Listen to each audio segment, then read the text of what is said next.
नमस्कार, मैं चंदन कुमार सरल ज्ञान यूट्यूब चैनल पर आप सभी का स्वागत करता हूं, अभिनंदन करता हूं। दोस्तों, आज की इस वीडियो में हम लोग बात करेंगे जेटेट 2024 यानी झारखंड शिक्षक पात्रता परीक्षा से संबंधित, जो कि एक विषय है सीडीपी, जो कि आप अच्छे से जानते होंगे। सीडीपी यानी बाल विकास एवं शिक्षा शास्त्र, और ये आपको पढ़ना होता है।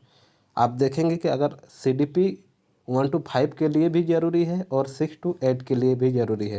अगर आप दोनों लेवल में अप्लाई किए हैं जेटेट, अगर नहीं किए तो अभी कर दीजिए, अगर नहीं किए हैं तो अभी कर दीजिए, क्योंकि अभी आपके पास समय है, कुछ दिन बचा हुआ है। शेष समय रहते हुए आपको किसी भी हालत में जेटेट अप्लाई कर देना चाहिए, अगर आपके पास योग्यताएँ हैं तो। ठीक है, तो 1 to 5 के लिए ये ज़रूरी है और 6 to 8 के लिए भी सीडीपी पढ़ना ज़रूरी है। तो ये दोनों के लिए काम में आने वाली एक विषय है सीडीपी, और सीडीपी से आप भाग नहीं सकते, सीडीपी आपको पढ़ना ही पड़ेगा। तो चलिए, दोनों लेवल की इसमें हम लोग बात करेंगे, और सीडीपी 1 to 5 के लिए भी ज़रूरी है और 6 to 8 के लिए भी ज़रूरी है। कहाँ पर? जेटेट में। अगर आप जेटेट की परीक्षा की तैयारी कर रहे हैं तो ये वीडियो आपके लिए बहुत ही महत्वपूर्ण होने वाली है। तो इससे पहले आपको बता दें कि 1 से लेकर 5 तक मॉडल प्रैक्टिस सेट इसी चैनल में करवाया गया है, जो कि प्ले लिस्ट में लगी हुई है। अगर आप अभी तक नहीं देखें तो निश्चित रूप से जाकर देख लीजिए, क्योंकि सभी प्रैक्टिस सेट परीक्षा की दृष्टि से अत्यंत महत्वपूर्ण है। किस परीक्षा? जेटेट परीक्षा। इसके अलावा अगर आप सीटेट की तैयारी कर रहे हैं, या तो किसी भी शिक्षक पात्रता परीक्षा या तो शिक्षक भर्ती परीक्षा के लिए तैयारी कर रहे हैं, तो ये वीडियो आपके लिए बहुत कारगर साबित होने वाली है। तो चलिए, देर न करते हुए आज हम लोग बात करेंगे सीडीपी में पूछे जाने वाले अत्यंत महत्वपूर्ण 30 एमसीक्यू यानी वस्तुनिष्ठ प्रश्नोत्तर को, जो कि एक मॉडल प्रैक्टिस सेट के रूप में है, और ये आपको अंत तक देखना चाहिए। और अपने दोस्तों को ज़रूर शेयर कीजिए कि इस प्रकार की एक वीडियो को आप ज़रूर देखिए, और इस प्रकार के वीडियो आपको बहुत कम ही मिलेंगे, है ना। तो निश्चित रूप से ये परीक्षा की दृष्टि से बनाया गया है और आप इससे लाभान्वित हो सकते हैं। तो चलिए, देर न करते हुए आज हम लोग बात करेंगे। पहला प्रश्न लेते हैं सीडीपी की। सीडीपी के कुल 30 प्रश्न देखेंगे, है ना। पहला प्रश्न है, अभिप्रेरणा यानी मोटिवेशन के मूल प्रवृत्ति सिद्धांत के प्रतिपादक हैं कौन? मैगोचो, मैकडीगल, स्किनर, थॉर्नडाइक। तो आप जान रहे हैं इसका सही उत्तर क्या हो जाएगा? मैकडीगल, है ना। चलिए, अगले प्रश्न पर आते हैं। प्रश्न संख्या 2। अगर आप कॉपी पेन लेकर नहीं बैठे तो कृपया करके आप कॉपी पेन लेकर बैठिए, और 1 से लेकर 30 तक अपने कॉपी में अंक लिख लीजिए, और देखिए कि आपके 1 से लेकर 30 में कितने प्रश्न सही हो रहे हैं, कितने गलत हो रहे हैं, और अपना फीडबैक कमेंट के माध्यम से अवश्य दें। चलिए, बात करते हैं प्रश्न संख्या 2 पर। किस आयु में एक स्वस्थ शिशु की दृष्टि संवेदना क्षमता पूर्णतः विकसित हो जाती है? ध्यानपूर्वक, किस आयु में एक स्वस्थ शिशुओं की दृष्टि संवेदन क्षमता पूर्णतः विकसित हो जाती है?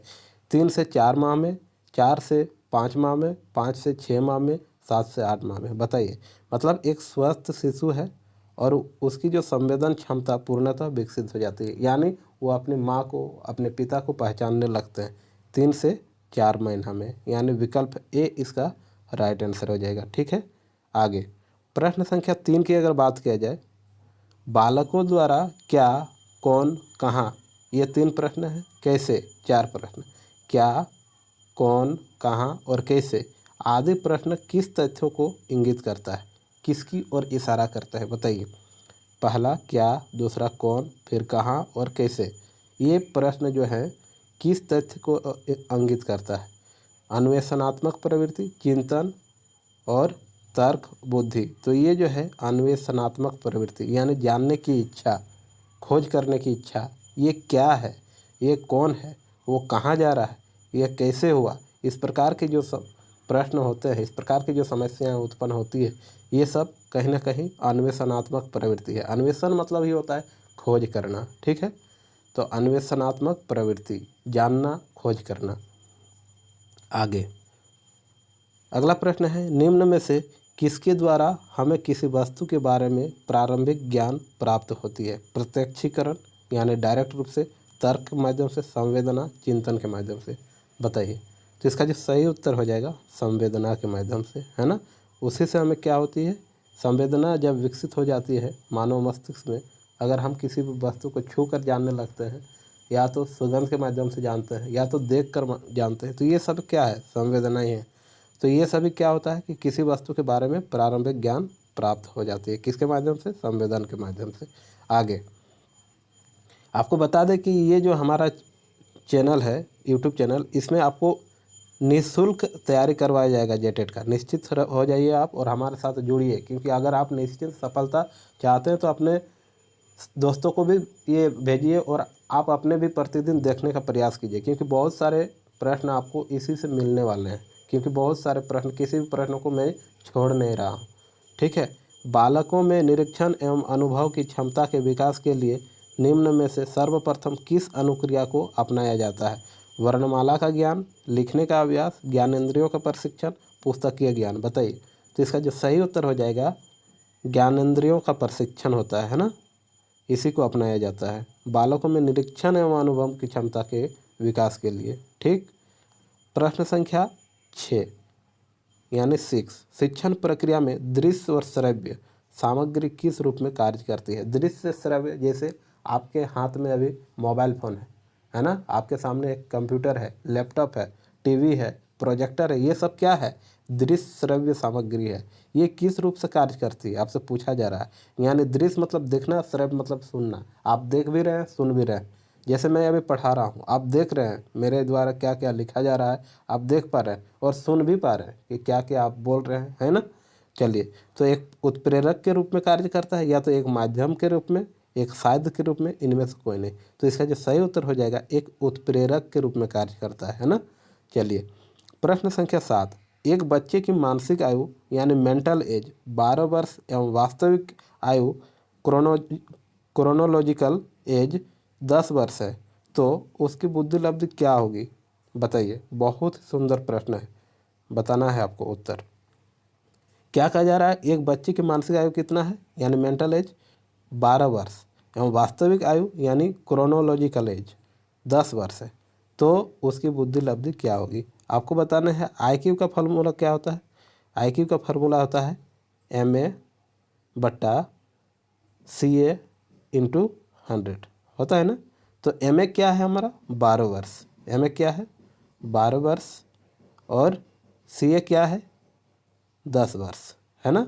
यानी MA/CA × 100 यानी MA 12 और CA 10। चलिए करके देखते हैं। MA कितना है? 12 वर्ष बटा 10 वर्ष × 100। अगर हम देखेंगे तो 10 दाहें 100, है ना। 10 × 10 दाहें 100। ठीक है, इसको इस प्रकार काटा जा सकता है। उसके बाद 12 दाहें कितना हो गया? 120। बताइए, 120 आ गया इसका राइट आंसर, यानी 120 इसका सही उत्तर हो जाएगा। 120 क्या हो जाएगी इसका? बुद्धि लब्धि। बुद्धि लब्धि MA/CA × 100, मानसिक आयु बटा क्या होता है? वास्तविक आयु इंटू वास्तविक आयु बटा 100। तो इस प्रकार 120 इसका सही उत्तर हो जाए। तो 120 आखिर इसका बुद्धि है, तो इसको आप किस कैटेगरी में रखेंगे? तो बुद्धि अगर आप देखेंगे तो बुद्धि को बांटा गया है अलग अलग IQ लेवल के अनुसार।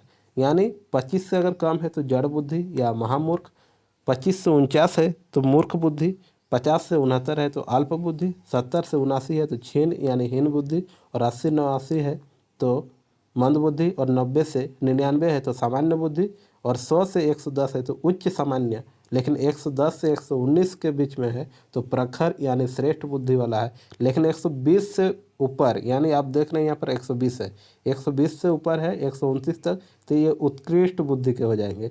लेकिन 139 और 130 के बीच अगर रहा तो अति उत्कृष्ट बुद्धि। लेकिन 140 से ऊपर बहुत प्रतिभावान यानी प्रतिभाशाली मेधावी होगा। 140 से ऊपर आइंस्टीन का था। इस प्रकार अभी भी बहुत सारे बच्चों का होता है, लेकिन बहुत कम, 1-2% बच्चे ही 140 से ऊपर के IQ लेवल के होते हैं। ठीक है, हजारों में 1-2 मिलेंगे, परसेंटेज में नहीं। ठीक है, आगे प्रश्न संख्या 8, ध्यानपूर्वक देखिए। शारीरिक विकास का क्षेत्र है स्नायु मंडल, स्मृति, अभिप्रेरणा, समायोजन। तो इसका राइट आंसर स्नायु मंडल। निम्न में से कौन से अवगुण समस्या समाधान के दौरान प्रकट होते हैं? बताइए। धीमी गति से होने के कारण यह अधिक समय लेता है। इसमें प्रयोगों पर अधिक बल दिया जाता है। संबंधित पाठ्यपुस्तकों की अनुपलब्धता, उपरोक्त सभी। तो इसका जो सही उत्तर हो जाएगा सभी। सभी क्या है? अवगुण समस्या समाधान के दौरान प्रकट होते हैं, है कि नहीं? प्रश्न संख्या 10। सामान्य विद्यालयों में बच्चों को समस्या समाधान बनाने के लिए किन कारकों की व्यवस्था करना अधिक उपयुक्त है? प्रयोगों हेतु सुसज्जित प्रयोगशाला की व्यवस्था करना, सुयोग्य शिक्षक की नियुक्ति करना, सुसज्जित पुस्तकालय की स्थापना करना। बिल्कुल तीनों सही है, यानी उपरोक्त सभी। प्रोजेक्ट एक समस्यामूलक कार्य है जो अपनी स्वाभाविक परिस्थितियों के अंतर्गत पूर्णता को प्राप्त करती है। यह कथन किस मनोवैज्ञानिक की है? ये जो कथन है, प्रोजेक्ट एक समस्यामूलक कार्य है जो अपनी स्वाभाविक परिस्थितियों के अंतर्गत पूर्णता को प्राप्त करती है, यह कथन किस मनोवैज्ञानिक की है? William James, J.A. Stevenson, C.E. Skinner, J.S. Ross. बताइए। तो इसका राइट आंसर क्या हो जाएगा? J.A. स्टीवेंसन, विकल्प बी इनका ही कथन था। समस्या समाधान एक ऐसी प्रक्रिया है जो छात्रों के मन में समस्या उत्पन्न करती है तथा छात्र उत्साहित ढंग से युक्तिसंगत हल ढूंढते हैं। यह कथन किस मनोवैज्ञानिक का है? समस्या समाधान एक ऐसी प्रक्रिया है जो छात्रों के मन में समस्या उत्पन्न करती है तथा छात्र उत्साहित ढंग से युक्तिसंगत हल ढूंढते हैं। यह कथन किस मनोवैज्ञानिक का है? रिस्क, स्किनर, वुडवर्थ, कॉलसिंक। बताइए। इसका सही उत्तर कॉलसिंक, विकल्प डी। पावलोव का अनुकूलित प्रत्यावर्तन सिद्धांत आधारित है अधिगम के यांत्रिक उपकरणों पर, पुस्तकीय ज्ञान पर, बताइए, शिक्षण अनुभव पर, इनमें से कोई नहीं। तो इसका राइट आंसर क्या आ जाएगा? आप पढ़े होंगे पावलोव का सिद्धांत, इसमें अधिगम के यांत्रिक उपकरणों पर कार्य करती है, आधारित है। बार बार घंटी बजाकर भोजन नहीं देने से कुत्ते ने लार टपकाना बंद कर दिया। ये पावलोव का ही सिद्धांत है। पावलोव इस अनुक्रिया को क्या कहते हैं? अचेतन अनुक्रिया, विलोपन, स्मृति। तो इसका जो सही उत्तर हो जाएगा विलोपन। मानसिक विकास को प्रभावित करने वाले कारक हैं वंशानुक्रम, परिवार का वातावरण, परिवार की सामाजिक स्थिति, उपरोक्त सभी। तो आप जान रहे हैं मानसिक विकास को प्रभावित करने वाले कारक में वंशानुक्रम आता है, वातावरण भी आता है, परिवार की सामाजिक स्थिति भी, यानी उपरोक्त सभी। निम्न में से कौन सा कथन सत्य है? लड़के अधिक बुद्धिमान होते हैं। ऐसा तो भेदभाव आप नहीं कर सकते हैं। लड़कियां अधिक बुद्धिमान होती है। भला क्यों? जब लड़के बुद्धिमान अधिक नहीं हो सकते तो लड़कियां क्यों होंगी? बुद्धि का लिंग के साथ संबंध नहीं है। इसका मतलब लड़के भी अधिक बुद्धिमान नहीं, लड़कियां भी अधिक, दोनों अधिक बुद्धिमान, या तो दोनों सामान्य। दोनों का बराबर दृष्टि से देखिए। बुद्धि का लिंग के साथ कोई संबंध नहीं है, ये भी सही है। सामान्य तो लड़के लड़कियां से अधिक बुद्धिमान, ये भी गलत अवधारणा है, रूढ़िवादी है ना। ये जो विकल्प सी है इसी का सही उत्तर हो जाएगा। बुद्धि का लिंग के साथ कोई संबंध नहीं है। उसके बाद प्रश्न संख्या 17। संबंधीकरण क्रिया द्वारा छात्रों के किन दोषों को दूर किया जा सकता है? बुरी आदतें, बुरे आचरण, बुरे व्यवहार, उपरोक्त सभी। सभी को दूर किया जा सकता है। संबंधीकरण, संबंध में जोड़कर, उन्हें कुछ बताकर, अच्छे अच्छे ज्ञान देकर, है ना। चलिए प्रश्न संख्या 18। नर्सरी कक्षा के बच्चे को अक्षर ज्ञान या पुस्तकें पढ़ने में कठिनाई होती है, होगी क्यों नहीं? क्योंकि बच्चे हैं, अभी सीख रहे हैं, है ना। इसका उपयुक्त कारण क्या है? लेकिन कारण आपको बताना है। मानसिक योग्यता की कमी, दोषपूर्ण शिक्षण, शिक्षकों की अयोग्यता, माता पिता की निरक्षरता। बताइए। तो इसका जो सही उत्तर हो जाएगा मानसिक योग्यता की कमी। अभी पूर्ण रूप से उनकी मानसिक डेवलप नहीं हुआ है, मानसिक विकास नहीं हुआ है। जैसे जैसे उनका लेवल बढ़ते जाएगा बच्चे खुद पढ़ने सीखने लगेंगे।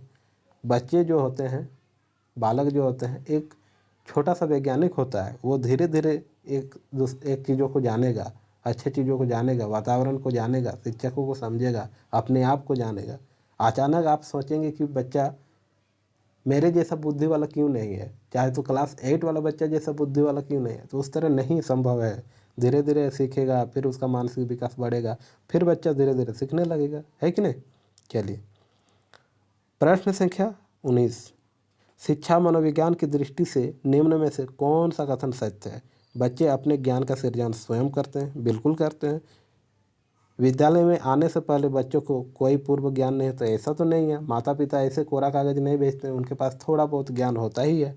अधिगम प्रक्रिया में बच्चे को कष्ट होता है, कुछ कष्ट नहीं होता है। उसको आप मनोरंजन के रूप में पढ़ाइए, हंसा के पढ़ाइए, खिला के। आपको डराना नहीं है, डराएंगे तो उसको अधिगम प्रक्रिया में कष्ट होगा। तो डराना नहीं है, मारना पीटना नहीं है कि नहीं। बच्चे यथावत वही सीखते हैं जो उन्हें पढ़ाया जाता है, ऐसा कुछ नहीं है। जो पढ़ाया जाता है उसके अलावा अपने दोस्तों के साथ भी वो बहुत कुछ सीखते हैं, अपने वातावरण से बहुत कुछ सीखते हैं, अपने प्रतिदिन जो विद्यालय जाता है आने जाने के क्रम में बहुत कुछ सीखते हैं। यानी आप नहीं कह सकते कि जो हम पढ़ा रहे हैं वही बच्चे सीख रहे हैं। इसका मतलब कौन सा सत्य कथन है? विकल्प ए इसका सही उत्तर हो जाएगा। बच्चे अपने ज्ञान का सृजन स्वयं करते हैं, है कि नहीं। उसके बाद नेक्स्ट अगला प्रश्न है, शिक्षक एवं विद्यार्थी के मध्य संबंध होना चाहिए स्नेह का, विश्वास का, सम्मान का, ये सभी का। शिक्षक को एक विद्यार्थी के साथ ऐसा संबंध बनाना चाहिए जो स्नेह का, एक दूसरे से स्नेह करे, प्यार करे, दुलार करे, बच्चों को डांट फटकार मारपीट ना करे, प्यार से देखना चाहिए अपने बच्चे की तरह, ठीक है। एक विश्वास का रिश्ता होता है एक शिक्षक और एक छात्र में, माँ बेटे का जैसा, बाप बेटे का जैसा, इस प्रकार का संबंध होना चाहिए। विश्वास का संबंध कि ये मेरा बच्चा है, ये आगे चल के कुछ करेगा। यानी गुरु शिष्य की जो परंपराएं हैं उसको निभाना है। गुरु शिष्य को जितना हो सके, वो कोरा कागज होता है, कुछ नहीं जानता है, थोड़ा बहुत जानता है, तो उसको आप ज्ञान का भंडार आपके पास जो है वो बच्चों तक पहुंचाइए। यानी एक विश्वास के माध्यम से पहुंचाना कि ये बच्चा मेरा बच्चा है। उसके बाद सम्मान का, उसे आप किसी भी दृष्टि से ठेस न पहुंचाएं, चाहे मानसिक रूप से, शारीरिक रूप से। उसको ऐसे बात ना कहें बच्चों को जिसमें उनको मानसिक रूप से ठेस पहुंचेगा, क्योंकि अगर उस तरह आप बात कहेंगे तो उसका अनुशासनहीन हो जाएगा बच्चा, और धीरे धीरे आपका ही अनुकरण करेगा और आपके साथ ही बदतमीजी, अच्छे से बातचीत नहीं करेगा, मतलब बदमाशी करने लगेगा, ठीक है। इसलिए बच्चों के साथ सम्मान की दृष्टि से रहना चाहिए। आपकी जो मर्यादा है उस मर्यादा को बनाए रखना है। यानी ये सभी जो हो जाएगा, शिक्षक एवं विद्यार्थियों के बीच में सब संबंध होना चाहिए, ठीक है। छात्रों को किसी पाठ के सूत्र, नियम या परिभाषा रटकर याद कराना शिक्षण की किस विधि से इंगित करता है? सूत्र, नियम, ये सब क्या है? सूत्र, नियम और परिभाषा केवल रटवा रहे हैं, यानी जल्दी जल्दी पढ़ा रहे हैं और पार कर दे रहे हैं। जल्दी सीख तो रहा है लेकिन वो ज़्यादा दिन उसका टिकाऊ होने वाला नहीं है, वो तुरंत बोलेंगे। यानी निगमन विधि की बात किया जा रहा है। प्रश्न संख्या 22, आप ध्यान दीजिए। अधिक प्रश्न संख्या 22 में क्या है? व्यक्तित्व विकास की अवस्था है। व्यक्तित्व विकास की अवस्था है, बताइए। अधिगम वृद्धि, व्यक्ति वृद्धि, व्यक्तिवृत्त अध्ययन, उपचारात्मक अध्ययन, इनमें से कोई नहीं। तो इसका राइट आंसर अधिगम एवं वृद्धि है ना, लर्निंग और ग्रोथ। आगे परिपक्वता का संबंध है। परिपक्वता का किससे संबंध है? विकास से, बुद्धि से, सृजनात्मकता से, रुचि से, बताइए। तो इसका विकास से संबंध है। विकास जो जीवन पर्यंत चलती है ना। शिक्षण की इकाई विधि के जन्मदाता है, बताइए। आप जान रहे हैं मोंटेसरी विधि, मोंटेसरी पद्धति, मारिया मोंटेसरी है ना, हर्बर्ट। शिक्षण की इकाई विधि के जन्मदाता यही हैं हमारे हर्बर्ट। जॉन डीवी को तो आप जान ही रहे हैं, जो करके सीखना पर अधिक बल दिए थे। इनका सिद्धांत था करके सीखना, है ना, करके सीखना पर अधिक बल दिए थे। और ये अपने दैनिक जीवन से, वातावरण से जोड़ने को कहते थे, अपने पर्यावरण से जोड़ने की बात करते थे। और फ्रोबेल जो थे, किंडरगार्टन का सिद्धांत, किंडरगार्टन का पद्धति को अपनाए थे फ्रोबेल का सिद्धांत में, ठीक है। तो इस प्रकार इसका जो राइट आंसर हो जाएगा विकल्प बी, हर्बर्ट शिक्षण की इकाई विधि के जन्मदाता थे। प्रश्न संख्या 25, निम्न में से किस विधि को रटंत विधि, मैंने अभी बताया रटंत विधि भी कहा जाता है, किसको बताइए? निगमन विधि को, है कि नहीं? विकल्प सी। इसमें क्या होता है, क्योंकि नियम के आधार पर ही रटाया जाता है और ये जल्दी जल्दी याद करवाया जाता है। निम्न में से कौन निगमन विधि की एक विशेषता है? इस विधि में शिक्षण कार्य तेजी से चलता है, बिल्कुल, है ना। उपरोक्त सभी नहीं होगा इसका। दृश्य श्रव्य सामग्री अधिगम के किन गुणों को बढ़ाती है? विषय वस्तु की पहचान को, ध्यान केंद्रित करने की क्षमता, छात्रों की धारणा, उपरोक्त सभी। तो इसका राइट आंसर क्या आ जाएगा? उपरोक्त सभी। दृश्य श्रव्य सामग्री की बात किया जा रहा है। आपके हाथ में मोबाइल है, आपके घर में टीवी है, आपके घर में लैपटॉप है, ये सभी क्या हो गए हैं? दृश्य श्रव्य सामग्री, जिसको हम देख सकते हैं और वहाँ से सुन भी सकते हैं। उससे विषय वस्तु की पहचान होती है, ध्यान केंद्रित करने की क्षमता होती है और छात्रों की धारणा भी इसमें बढ़ती है। यानी उपरोक्त सभी इसका सही उत्तर हो जाएगा, है कि नहीं। प्रश्न संख्या 28। एक अच्छा अध्यापक विद्यार्थियों के मध्य बढ़ावा देता है किसको? प्रतियोगिता को, सहयोग को, प्रतिद्वंद्विता को और तटस्थता की भावना को। तो इसका जो सही उत्तर हो जाएगा, एक अच्छे अध्यापक या अच्छे शिक्षक विद्यार्थियों के मध्य यानी बीच बढ़ावा देता है किसको? सहयोग को, है ना। एक दूसरे से सहयोग करना है, कोऑपरेट करना है, कोऑपरेशन की भावना रखना है ना। चलिए प्रश्न संख्या 29। शिवानी द्वारा, शिवानी एक लड़की है, एक स्टूडेंट है, एक छात्रा है। शिवानी द्वारा पूछे गए एक प्रश्न का उत्तर शिक्षक तत्काल नहीं दे पा रहे हैं, है ना। तो शिक्षक की प्रतिक्रिया क्या होनी चाहिए? अगर आपके पास किसी विषय की, आप तो सर्वगुण संपन्न है नहीं, लेकिन आप अपने विषय का विशेषज्ञ हैं, ये मान सकते हैं। लेकिन शिवानी जो एक छात्रा है, वो आपसे जो प्रश्न पूछी उस वक्त आप नहीं जान रहे उसको, यानी शिक्षक द्वारा शिवानी को क्या करना चाहिए? उसमें आप चुप रहिए, अभी आपको क्लास में डिस्टर्ब नहीं करना है, आपको प्रश्न नहीं करना, ऐसा कहना चाहिए, यानी चुप करा देना चाहिए। दूसरा, शिक्षक द्वारा शिवानी का ध्यान बंटा देना चाहिए कि शांत रहो तुम, देखो वो लड़की कितना अच्छा पढ़ रही है, तुम बार बार ये पूछ रही, इस तरह करके उसका ध्यान बंटा देना चाहिए। या तो कहना चाहिए तुम घर से क्या खा के आई हो, इस प्रकार के आप कुछ भी कह के उसका ध्यान बंटा दीजिए। तीसरा है, शिक्षक को कहना चाहिए कि मैं नहीं जानता, उसे साफ इनकार कर देना चाहिए कि मुझे ये इस प्रश्न का उत्तर नहीं आता, मैं नहीं जानता, नहीं बताऊँगा, ठीक है। और अगला ऑप्शन है, शिक्षक द्वारा इस प्रश्न का सही उत्तर बाद में समझ कर देना चाहिए। वाह, बहुत सुंदर उत्तर, विकल्प डी। यही जो है इसी का इंतजार था, इसी उत्तर का खोज रहे थे कि अब ये उत्तर मिलेगा कहाँ। तो ऑप्शन डी में ये उत्तर आपको मिल गया। तो शिक्षक द्वारा इस प्रश्न का सही उत्तर बाद में समझ कर देना है ना। क्या करके? समझ कर।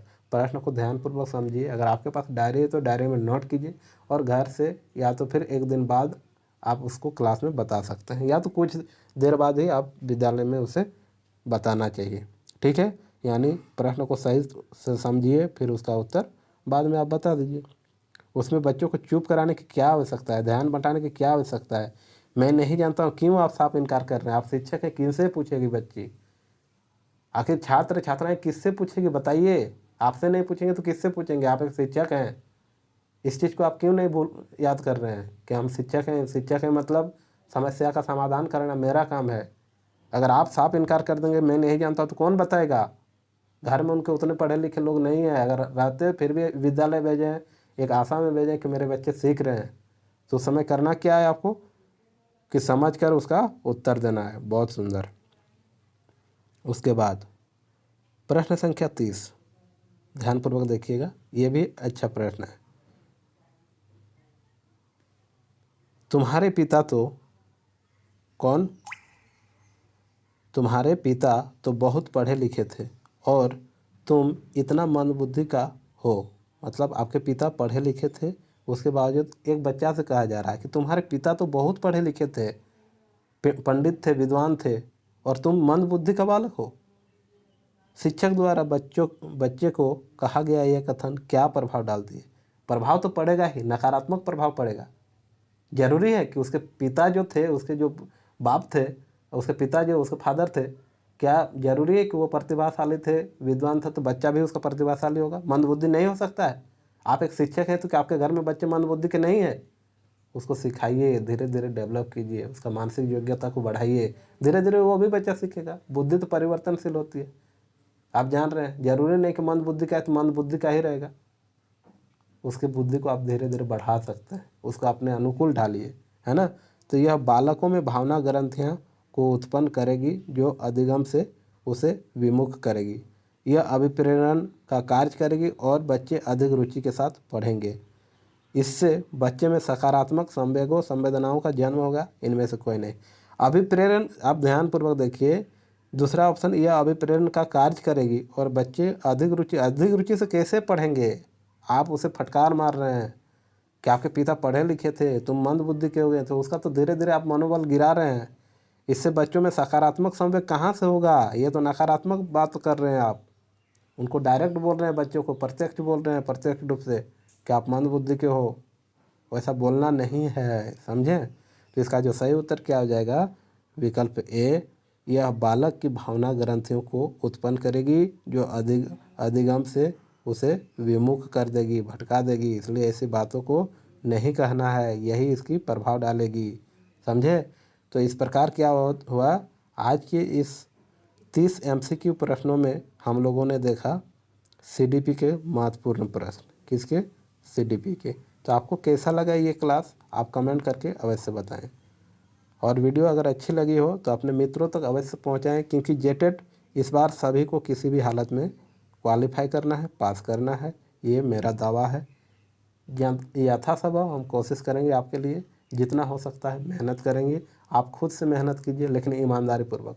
आप अपने स्तर से ईमानदारी पूर्वक मेहनत कीजिए, मेरी गाइडलाइन रहेगी, मेरा मार्गदर्शन रहेगा, मेरी भी मेहनत रहेगी, और दोनों का मेहनत मिलके क्या होगा, एक सफलता का निर्माण होगा जो आपको सफलता दिलाएगी। ठीक है, तो वीडियो में अंत तक बने रहने के लिए आपका बहुत बहुत धन्यवाद। मिलते हैं किसी अन्य वीडियो में, तब तक के लिए आपका दिन मंगलमय हो। आप स्वस्थ रहें, मस्त रहें, ईश्वर आपकी हर मनोकामना पूर्ण करें। धन्यवाद।